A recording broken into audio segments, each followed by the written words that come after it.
what is meditation after all? Well, it's just focusing on the scripture in a very deliberate way, looking at it.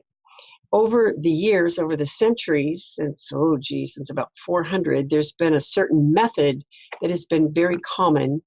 And through the years, it was called Lectio Divina, which is a ecclesiastical Latin word for sacred reading. And it was codified because people were illiterate in those days. And so the passage was read aloud 4 times. And there's a certain power to reading the passage aloud slowly. See how different that is from reading it silently to get to the bottom of the page. So there's the 4 phases. You read it aloud slowly, and then you read it again, and this time you notice what stands out to me. What phrase almost seems to shimmer? It could be a word, it could be a phrase, it could be a moment in the story, but you just kind of hold on to that. And then you read it aloud again, and then you begin asking the Spirit, what is it the passage is saying to me today? Why did that stand out? What is going on for me? And you just sit with that and don't make it up. If you're a good Bible student, you're going to make stuff up. The Spirit will do a much better job. In fact, you'll know it's the Spirit because you're surprised. And then you read it aloud again, and then you pray.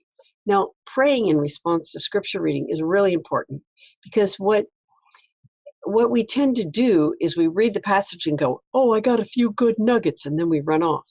Well, that's using scripture. What's much better is God has spoken to you, and you really want to speak back to God.